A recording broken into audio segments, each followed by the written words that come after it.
Es una película en la que la humanidad está atrapada sin saberlo en una realidad simulada creada por la inteligencia artificial. Y esta película es de 1999, justo antes del cambio de siglo, y fue aclamada en los géneros de acción y de ciencia ficción. Presenta una situación en la que los cuerpos de nosotros los humanos son usados por las máquinas como fuente de energía.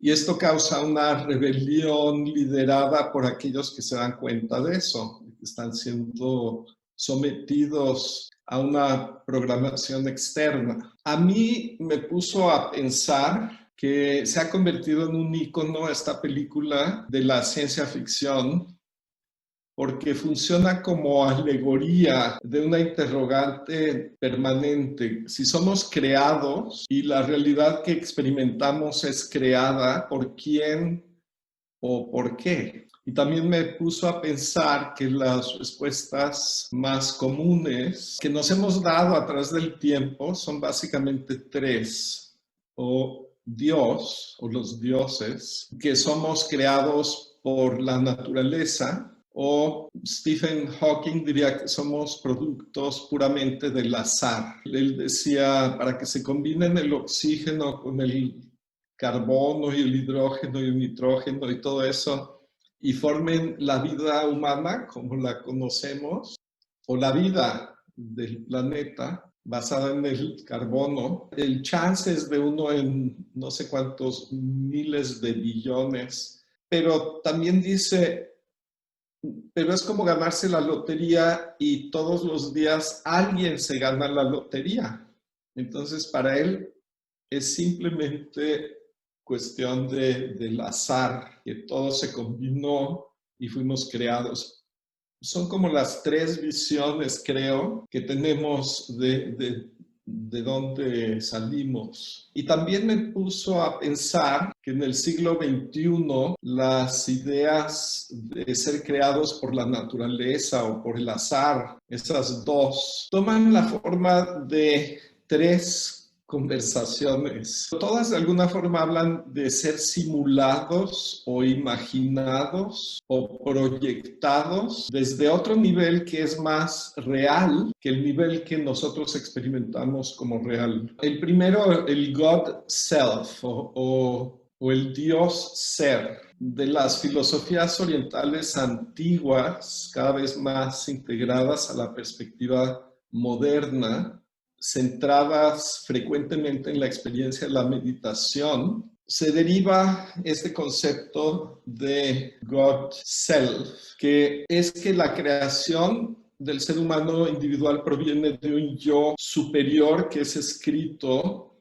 con Y mayúscula, al cual se abre la experiencia del yo usual con Y minúscula, que experimentamos como separado de otros individuos. En esta concepción, el creador es uno mismo en su dimensión cósmica. El término de iluminación es algo que quizás todos hemos oído en torno a estas concepciones.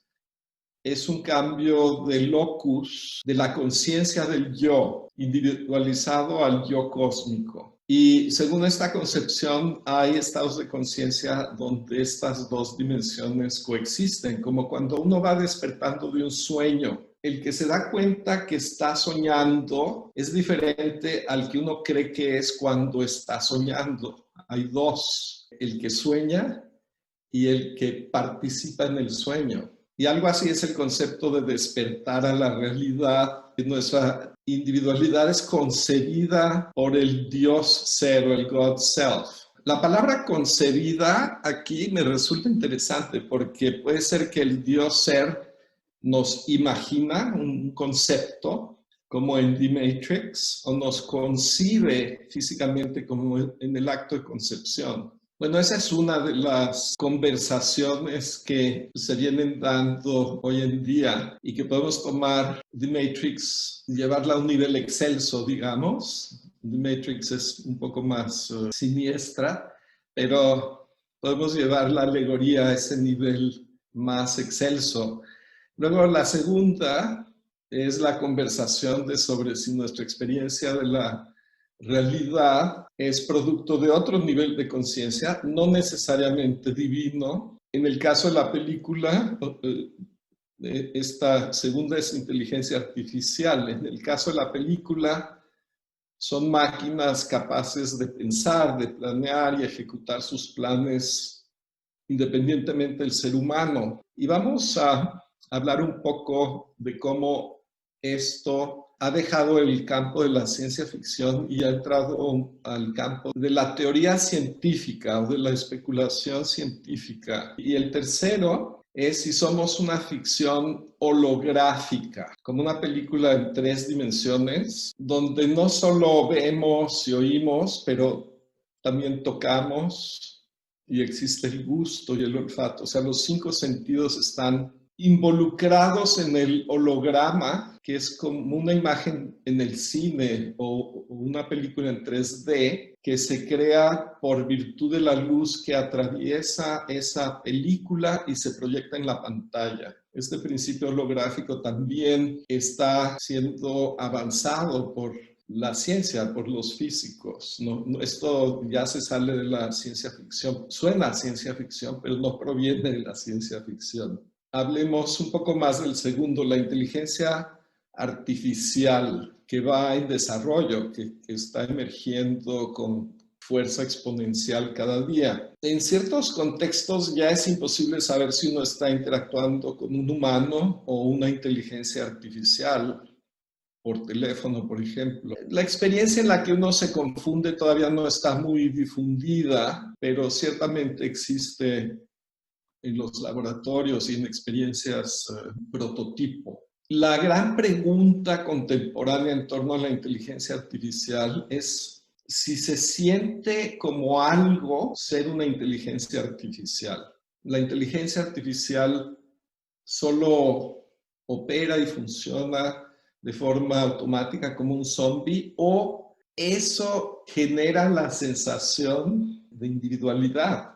Y algunos expertos en inteligencia artificial y otros en neurociencia dicen que la sensación subjetiva de identidad individual que llamamos conciencia sí se puede generar sintéticamente. Por ejemplo, hay una investigación reciente publicada en una revista académica ligada a la Universidad de Oxford en Inglaterra, que se llama Neuroscience of Consciousness, y es un ejemplo del sustento que se llega a utilizar para hacer este argumento de que sí se siente como algo ser una inteligencia artificial. El consenso más generalizado entre los expertos sobre conciencia es que reside en el cerebro, pero la ubicación exacta se desconoce, de modo que el nuevo estudio hace un aporte interesante. La nueva teoría es que la conciencia no se encuentra en el cerebro propiamente, sino en la energía electromagnética, la sinapsis del cerebro al disparar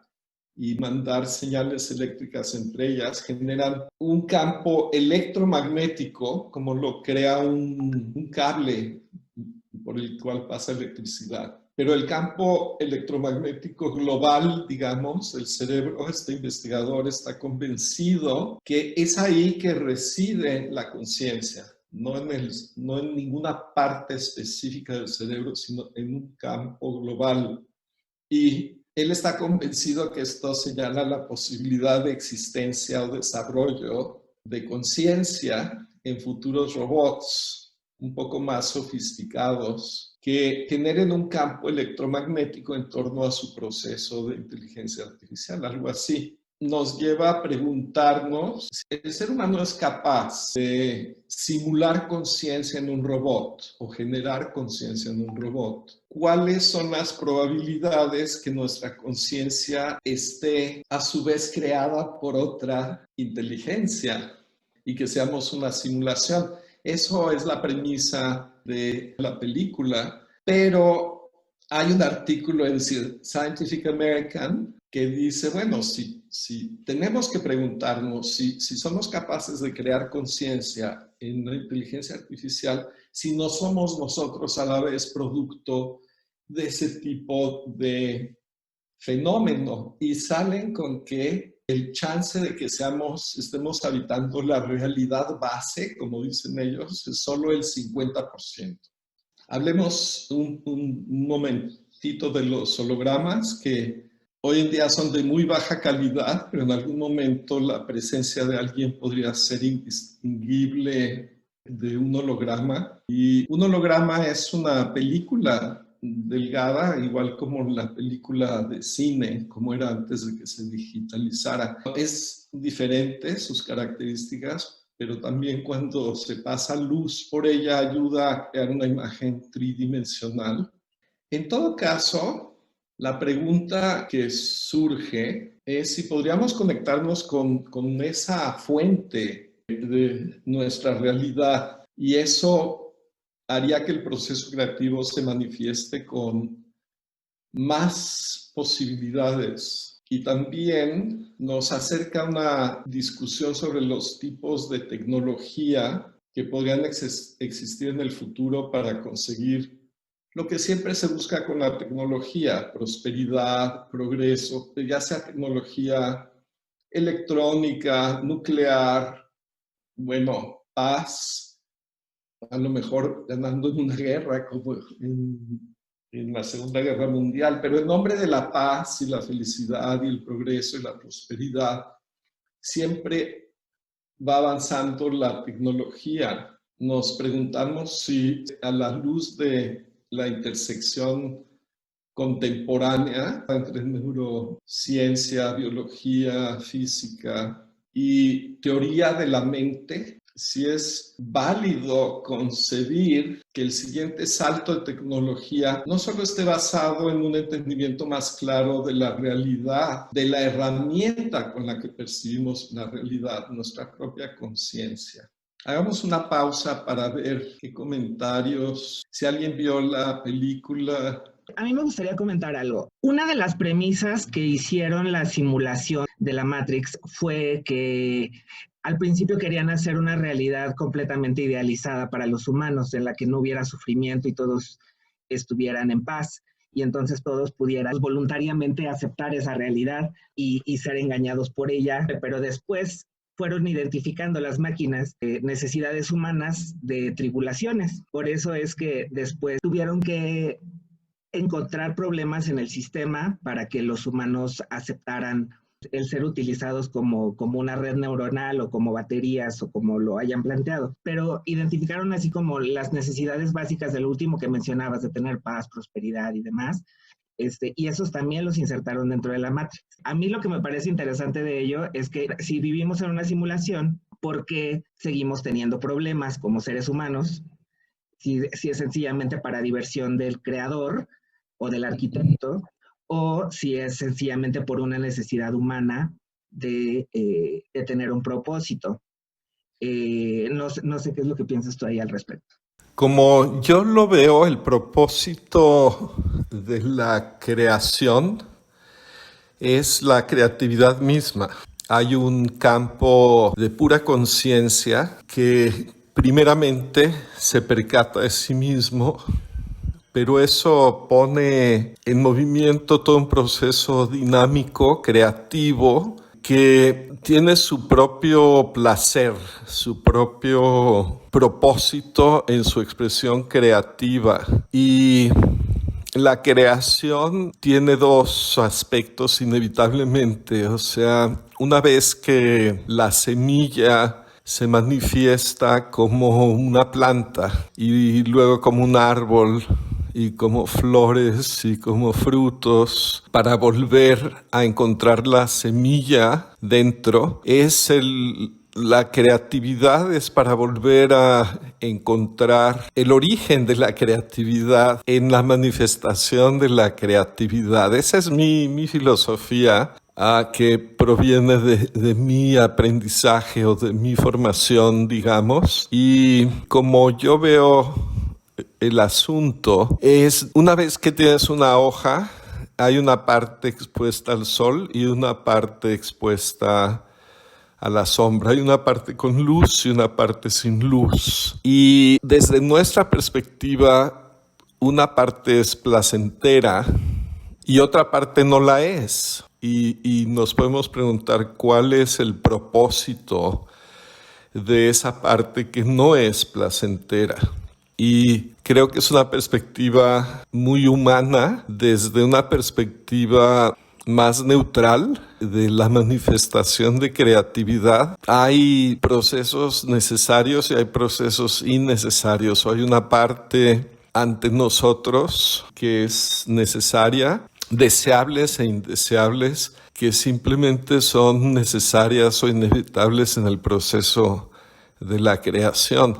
Y cuando nuestro locus de identidad se modifica en lo que se llama iluminación, pierde su polaridad en el sentido de que estamos en nuestra dimensión cósmica y que observa y presencia todo como la creatividad universal, y una parte nuestra sufre y otra parte no, como si nos sacamos una espina y una parte que sufre, el dedo sufre, pero la totalidad de nosotros entiende que eso es necesario y no lo percibe como lo único que somos. No somos solo esa espina que está doliendo y que está saliendo, somos otra cosa también, e incluso estamos más identificados con ese océano de Ananda, Sat Chitananda, que está más allá de lo placentero y lo no placentero. En inglés se llama bliss. En español no hay una muy buena traducción porque ya se pone necesariamente religiosa. Bienaventuranza o felicidad infinita ya se pone poética, digamos. Por eso recurro a la palabra en inglés bliss. Creo que también decías que antes de que los humanos se usaran como batería en el libreto, como que las máquinas iban a succionar o aprovechar la conciencia abstracta, a lo mejor podemos decir el campo electromagnético del cerebro más que su cuerpo, para así hacerse de conciencia. ¿Había algo así también? Era lo que compartían todos, era una red neuronal de información y que era la que hacía funcionar a la Matrix. Pero finalmente se les hizo muy complicado ese concepto a los del estudio y entonces lo redujeron a que fueran utilizados sencillamente como energía, como si fueran baterías. Pero lo que se quería realizar en realidad, y que tiene muchísimo más sentido, es que se utilizaran las redes neuronales de las personas para poder hacer funcionar la Matrix y tendría más sentido el tenerlos ahí. Sí, y a la luz de esta nueva investigación de Oxford, publicada por el Oxford Press en una de sus revistas académicas, ya tendría más sentido esa trama, digamos, ¿no? Porque ya, por lo menos hay una idea, si no demostrada, que se puede usar, o 100% aceptada, que se puede usar en la ciencia ficción, como fuente de la conciencia de las máquinas. Pero más bien ese estudio lo que dice es que las inteligencias artificiales o los robots podrán crear su propio campo electromagnético que les dará su propia sensación sintética de identidad individual. Yo no sé, pero son conversaciones todas modernas de dónde provenimos. Y eso sí se me hace interesante porque creo que lo que es indudable es que esas conversaciones buscan una tecnología más avanzada que en otros tiempos podríamos haber considerado como mágica, que emergen del acceso a esa fuente de la realidad que experimentamos. independientemente de que sea Dios o la inteligencia artificial o un holograma. El otro elemento que estamos conversando es que las máquinas en sí, no solo que nosotros nos convertimos o adoptamos una simulación como real, sino que las máquinas en sí tienen conciencia. En vez de nosotros estar manipulando, o nosotros podemos pensar que estamos manipulando las máquinas, pero a lo mejor somos parte de otra manipulación anterior. Eso independientemente de que del fenómeno de identificación, ¿no? Que la conciencia se pierde en el videojuego. Bueno, a mí me gustaría agregar aquí nada más que como que estamos hablando de dos cosas distintas. O sea, una cosa es la realidad y otra cosa es la percepción de la realidad. Entonces, el asunto de la percepción de la realidad, lo que hacen justamente estos avances tecnológicos es que nosotros podamos percibir otras cosas como si fueran reales. Entonces, la pregunta que plantea Matrix justamente es, ¿cómo sabemos si lo que nosotros percibimos como realidad es una simulación o no lo es? Yo supongo que ese es el punto de explicar ahorita sobre los hologramas y sobre todas estas cosas, de ver cómo esas cosas pueden evolucionar al punto de sentirse reales o más realidad que la realidad, y entonces cuestionarnos a nosotros mismos si somos, si estamos o no estamos en una simulación en este momento. Y hay otra cosa que a mí me gustaría añadir, Cover, y es que a mí lo que me pareció más interesante de todo lo que has expuesto, más allá de la ficción y la realidad, es la creación. El creador en sí mismo es uno. Y cómo lo planteaste bien, especificando que no se puede definir en qué lugar está la conciencia. Es decir, somos los creadores, o es lo que te entendí. Eso me pareció muy interesante, si pudieras versar en eso. Primero quisiera reconocer que cualquiera de estas explicaciones nos hacen recurrir a la poesía, porque son tan paradójicas, o sea, el concepto integra opuestos de tal forma que solo la poesía lo logra bien. Esto que decías, Tata, del creador interno, del creador cósmico, del cual participamos, con la idea inicial de ser externos a él, a ese fenómeno, a esa fuerza creativa, ese poder creativo.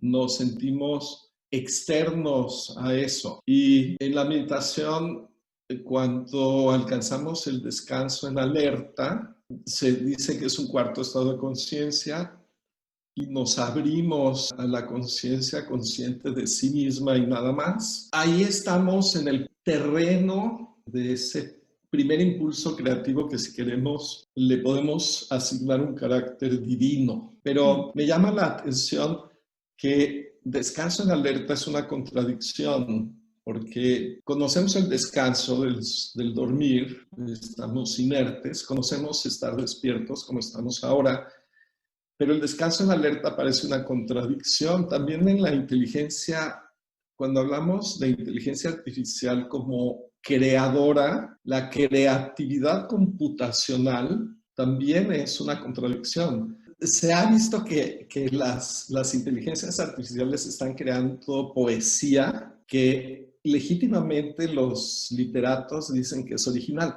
No necesariamente es muy buena, pero sí es original. Entonces ahí tenemos otra frase poética: creatividad computacional. Y cuando queremos explicar un holograma, se habla del borde infinito, del límite ilimitado, que también suena más a poesía que otra cosa, porque ¿cómo puede ser un límite ilimitado o un borde infinito? Pero el concepto del holograma va muy de la mano con el concepto del borde del universo. Y sobra mencionar que cuando hablamos de Dios es en los términos más excelsos, más poéticos posibles, ¿no? Omnipresente, omnisciente, omnipotente.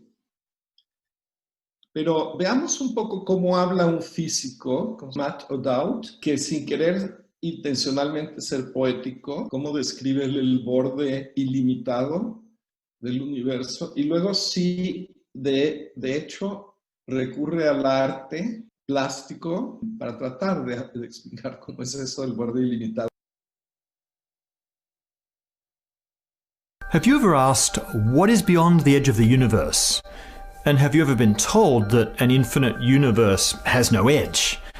Well, you were told wrong. In a sense, we can define a boundary to an infinite universe, at least mathematically. Although it turns out that that boundary may be as real or even more real than the universe it contains. Let's start with another map. Just like the Penrose diagram, we'll do a conformal transformation, all internal angles preserved, and we'll compactify layers towards the edge. But this time, we're not mapping space versus time, we'll just map 2 dimensions of hyperbolic space. In fact, let's use the most famous conformal compactification of hyperbolic space. That's right, there is a most famous conformal compactification of hyperbolic space, and you've probably seen it. This is M.C. Escher's Circle Limit 4, the final in a series of woodcuts inspired by a projection of the hyperbolic plane called the Poincaré or conformal disk. Lo que quiero compartir es que creo que no hay que preocuparse si uno no entiende estos conceptos porque no son comprensibles. O sea, alguien que ya es un matemático o que tiene la experiencia del descanso en alerta, sí los puede entender, como compenetrarse con ellos, pero para los demás creo que nos basta con la poesía o el arte como para tener una sensación de lo que estamos hablando, de lo que el término quiere decir. Pero entonces hablemos un poco más del holograma.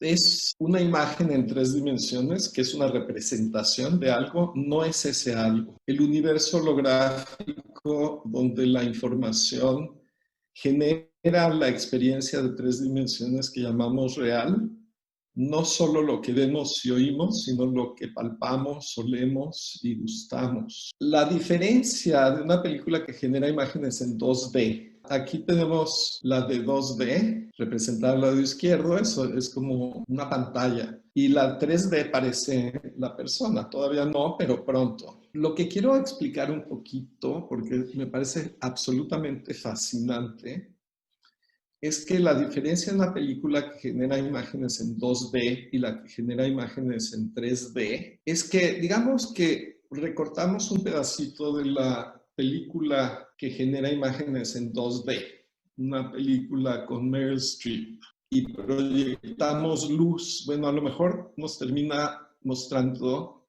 la nariz de Meryl Streep nada más, no toda su cara. Es como obvio, si lo recortamos nos quedamos con ese pedacito, pero en el caso de la película holográfica, la forma en que se toma la imagen es rebotando la luz de un rayo láser del objeto. Y si uno ve la película contra la luz, no se ve nada más que como unas ondas, como si se le hubiera sacado la foto a un estanque donde hay ondas y se intersectan las ondas, porque alguien soltó unas piedrecillas y está en esa zona.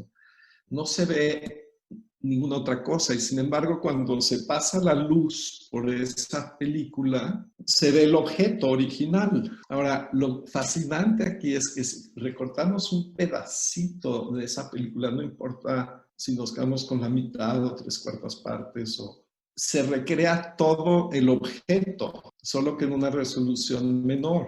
Entonces, de alguna forma, el todo está en la parte. Cuando estamos hablando de un holograma, es como hay otros paralelos o ecos en la naturaleza, como que cada célula de nuestro cuerpo contiene todos los genes necesarios para construir todo el cuerpo, solo que se manifiesta una pequeña parte de esos genes para crear la piel o el corazón o lo que vaya a ser la célula de qué órgano.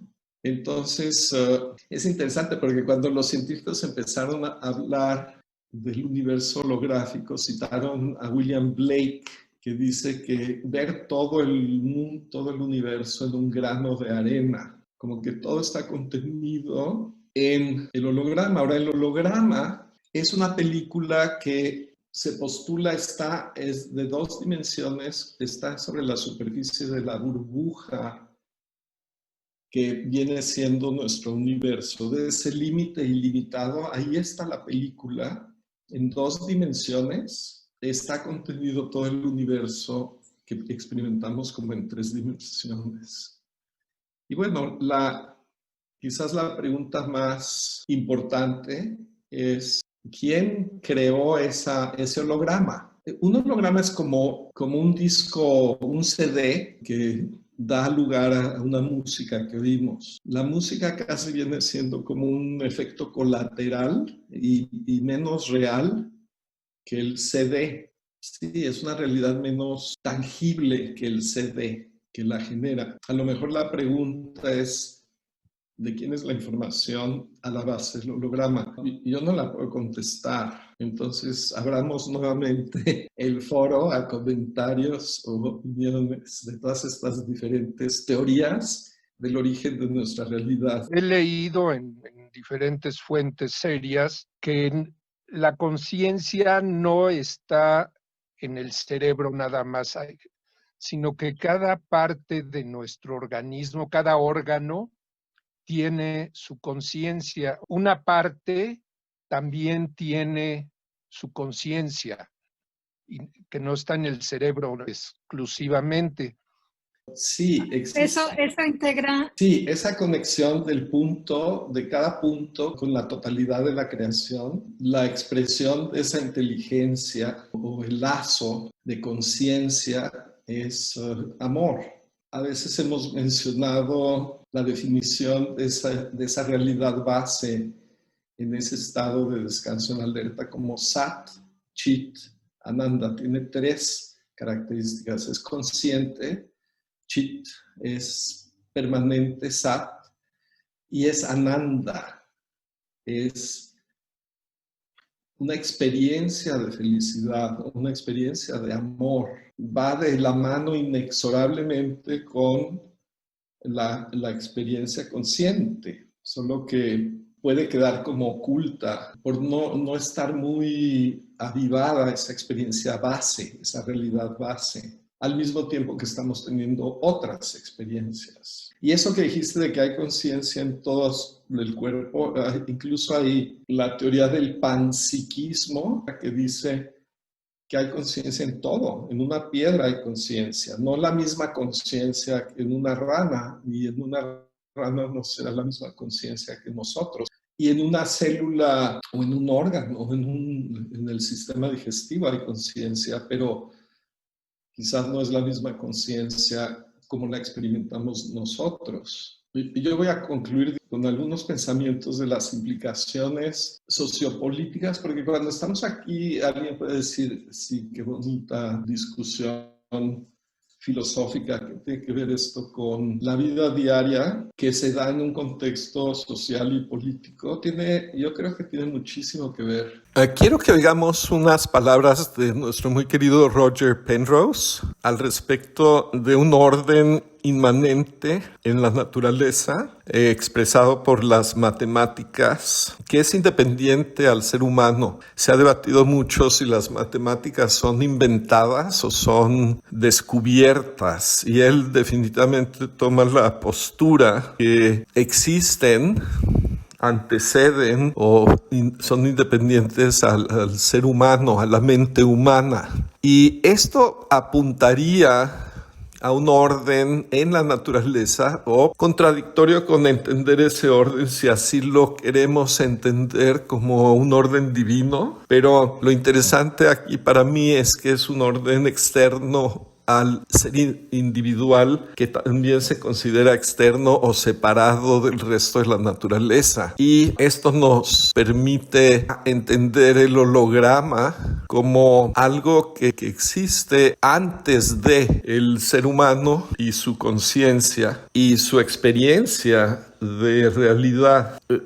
Al ser las matemáticas conceptos o expresiones abstractas, pertenecen más a ese mundo bidimensional, o están más cerca esas ideas de una realidad que no es tridimensional, que es abstracta y que da lugar a la apariencia de concreción. Veamos qué es lo que dice Roger Penrose al respecto. And so these things just about numbers were developed very much from the time of the Greeks.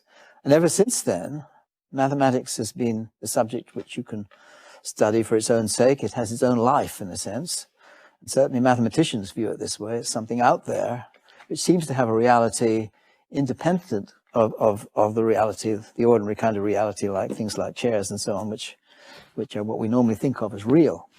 But okay, the mathematical reality is something different.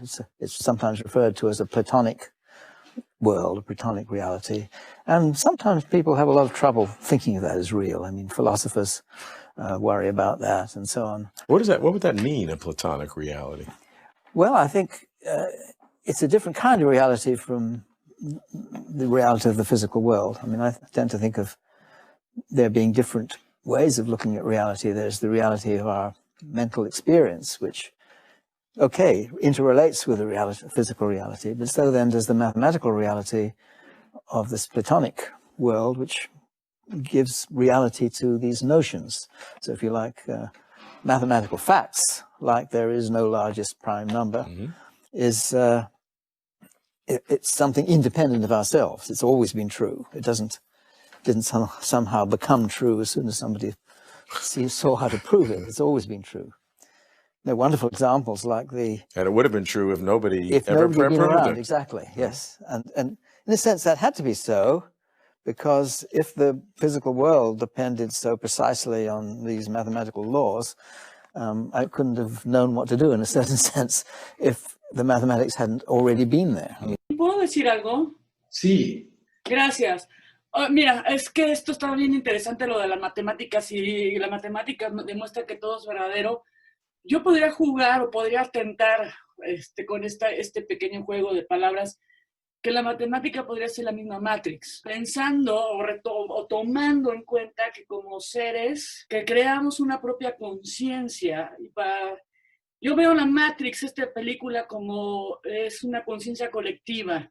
Y hay un grupo de personas que despiertan su propia conciencia y tratan de salirse de este colectivo. Más que la inteligencia artificial y todo este rollo, que es una forma muy fácil de ponerlo físicamente, ¿no? Pues lo mismo la matemática, ¿sí? O sea, al final de cuentas encierra todo lo que puede ser real y verdadero. Si nosotros somos energía pura y eso somos ondas, podemos crear y descrear a nuestro antojo, incluyéndonos a nosotros mismos. Nos podemos crear como hologramas en determinado lugar, espacio, tiempo y forma, o no. O sea, salirte de la Matrix es crear conciencia de ti mismo, de todo tu ser, de tu cuerpo inclusive, y poderlo transformar en el momento que tú quieras a lo que tú quieras. Esto de las leyes matemáticas es hermosa, además soy fanática de la cuántica, pero al mismo tiempo la cuántica se sobrecrea cada instante. De repente descubren de X cosa y al rato esa X cosa la tumba porque la cuántica es todo y es nada. Y se está sobrecreando constantemente. Y creo que eso somos nosotros. Nos estamos sobrecreando constantemente y nos salimos de esta matriz. Muy buen resumen, el mejor resumen. Reconocemos, y los grandes científicos reconocen que hay una matriz que podemos llamar leyes de la naturaleza que existen independientemente de que seamos conscientes o no de ellas. También Penrose nos dice que hay conciencia, hay eventos de conciencia, hay protoconciencia. No exactamente la conciencia que experimentamos los humanos, pero hay eventos de conciencia que dan lugar a la conciencia de los humanos, a esta conciencia que ya está a la vez en la matriz de leyes de la naturaleza y se puede salir de ellas. Una cosa que me hace pensar todo esto es que en la política, en la sociedad, estamos tratando de definir cuál es el origen de esa matriz, de esas leyes, y tiene una implicación enorme en la sociedad, si son creadas por Dios o son creadas por la naturaleza o son creadas al azar. Por ejemplo, la república constitucional. Nos ha tocado vivir en algo que se llama una república constitucional, una democracia constitucional, que fue copia de la Constitución americana desde hace 240 años más o menos. Y leyendo por ahí me llamó la atención dos frases de la Declaración de Independencia que dice americana: se ha hecho necesario que el pueblo de los Estados Unidos asuma la posición separada e igualitaria a la que las leyes de la naturaleza le dan derecho.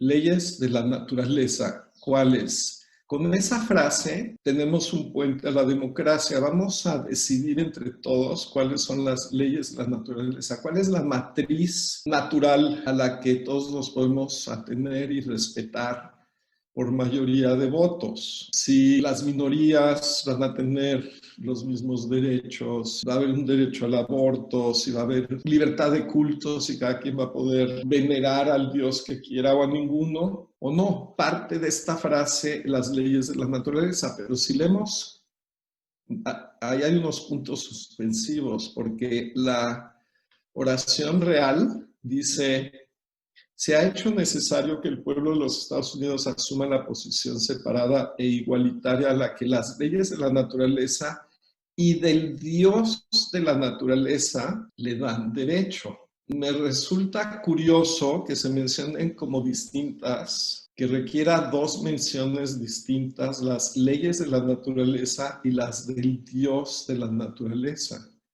O sea, parece que desde la fundación de los Estados Unidos había ya una tensión, digamos, entre las leyes democráticas, o sea, decididas democráticamente, el pacto social, y la ley divina. La postura de que hay leyes que provienen del Dios de la naturaleza y no están sometidas a una mayoría de votos había quedado latente por 240 años. Antes de la predominancia de la otra postura.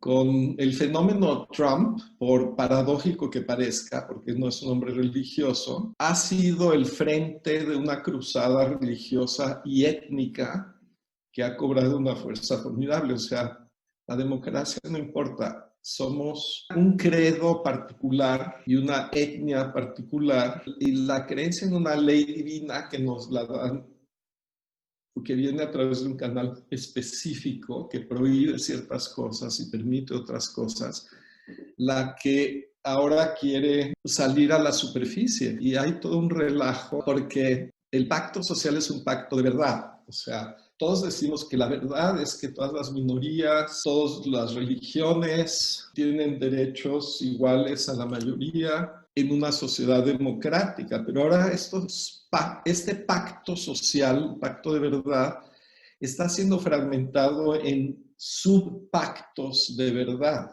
Ya no es ni la mayoría ni la ciencia que definen la verdad. Ahora hay subculturas religiosas o semirreligiosas, cultos a la personalidad que definen la verdad. ¿De dónde proviene la verdad?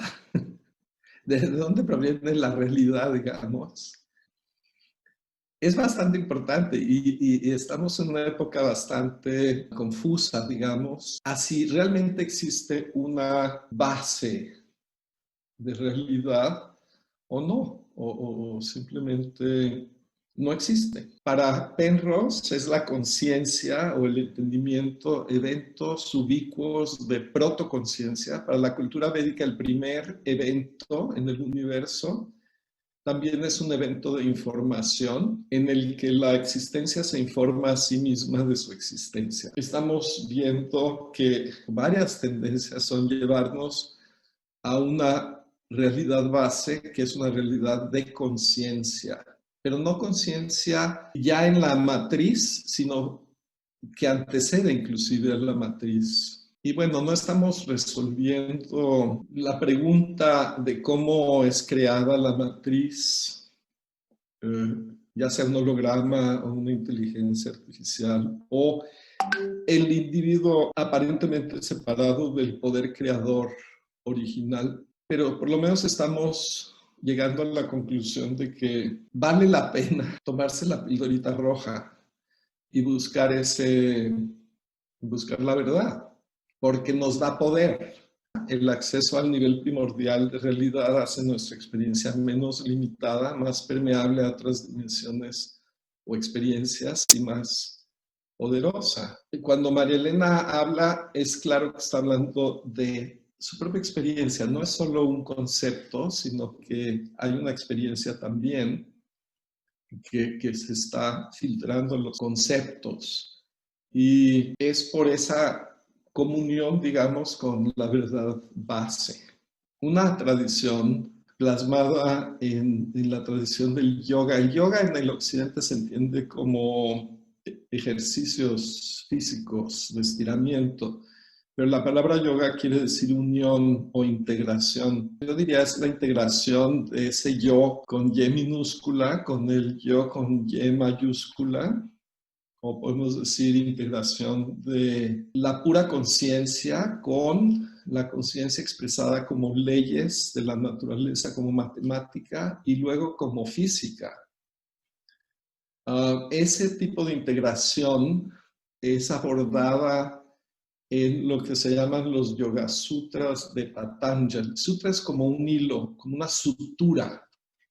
Y los Yoga Sutras tejen la tela, la unidad. Los Yoga Sutras de la integración de Patanjali nos ofrecen una fórmula que en otra época podía haber sido considerada como magia, pero si lo vemos desde el punto de vista metódico, sistemático de la tecnología occidental, nos dice que donde se juntan tres cosas, Dhyan, Dharana y Samadhi, todo es posible. Dhyan es otra palabra para meditación. Estamos familiarizados con el diagrama del lado izquierdo, en la superficie, la mente activa, y debajo de ella camadas más silenciosas, más sutiles del proceso de pensar. Y en el fondo, la pura conciencia sin actividad. Eso, Dhyan nos lleva a esa pura conciencia y le podemos llamar Samadhi. Es una expresión que tiene que ver con ese elemento de Ananda, porque es como total plenitud experimentada en la conciencia. Y cuando nos familiarizamos con ese campo de Samadhi, podemos introducir el elemento de Dharana. Dharana es una intención. Presenta o la ofrece los diferentes Yoga Sutras, que son como aforismos, frases muy breves, que solo en ese campo fértil de Samadhi dan lugar a cosas que en otra época podían haber sido consideradas como, y todavía hoy, como mágicas. La misma frase no produce ningún efecto en el nivel fragmentado de conciencia en la superficie. Solo en ese nivel asentado de conciencia tenemos el campo de todas las posibilidades, el origen de toda la matriz, y la podemos recrear, como nos decía María Elena. Desde el punto de vista de la física del lado derecho, viene siendo como el campo unificado de la física.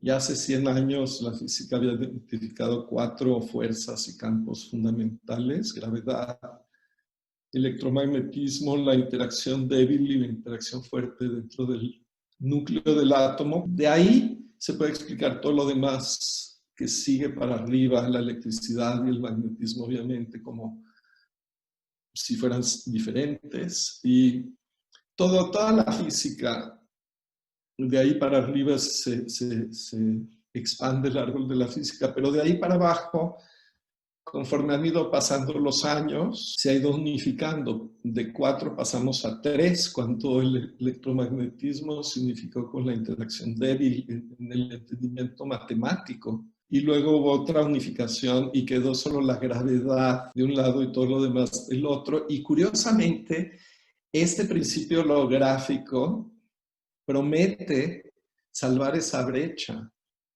entre la fuerza de gravedad y todo lo demás, entre la física de lo grande, expresada por la teoría de la relatividad, la física de lo chico, expresada por la física cuántica.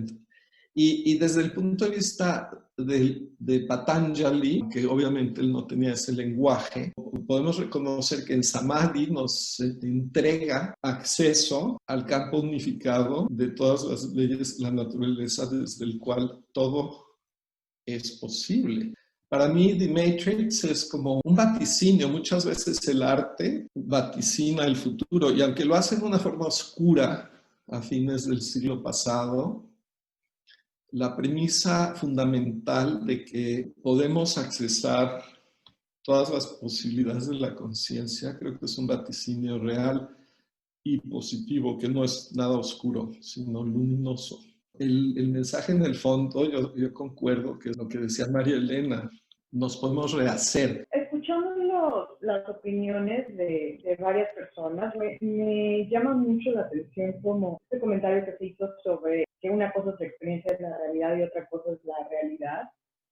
Porque para mí la experiencia de la realidad, no sé, de aquí sí realmente no tengo una referencia, pero para mí la experiencia de la realidad es la realidad. O sea, no sé de qué manera se diferencia. Siento que al ser una cuestión tan fisiológica, la experiencia personal de la realidad, no hay algo que la pueda definir más que tu experiencia fisiológica y bueno, completa, ¿no? Porque son todas tus células en plena conciencia, en el nivel que estén de conciencia, teniendo la experiencia y compartiendo y creando algo en conjunto que te hace percibir todo el entorno, que al mismo tiempo te está cambiando todo el tiempo. Para mí terminan siendo lo mismo. Y por otro lado, otro personaje que me llamó mucho la atención, que intelectualmente ya conoce todo esto. O sea, él sabe que hay otros niveles de percepción y que la realidad no es solamente física, sino que tiene muchas capas. Sobre lo que decías de tu experiencia, de que la experiencia es la realidad, sí y no, porque tu experiencia es de que el sol sale todos los días y se pone todos los días, pero tú sabes, hay otro nivel que te informa, es al revés, que es la Tierra la que da vueltas. Entonces, también es una experiencia, pero es una experiencia de otro tipo, es una introyección intelectual que amplía, digamos, tu experiencia sensorial.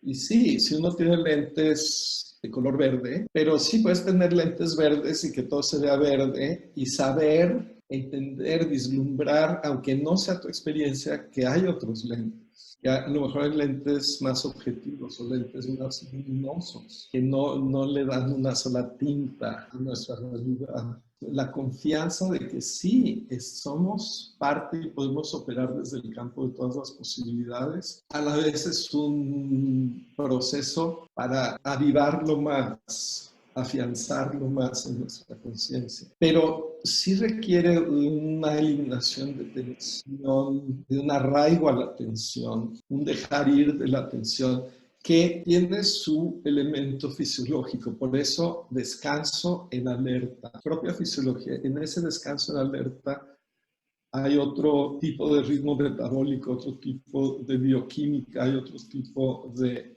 funcionamiento de las ondas cerebrales que ayudan a crear esa experiencia de totalidad, ¿no? De orden. Muchas veces la gente dice, es que meditar es como volver a casa. ¿Qué quiere decir? Todo el caos de la calle y todo eso, sí, cuando llegamos a la casa desaparece. Volvernos a casa. Si somos como solo somos como aquel personaje, bien cínicos, va a costar más trabajo. Bueno, pues muchísimas gracias. Para mí ha sido un placer. Gracias por permitirme este placer.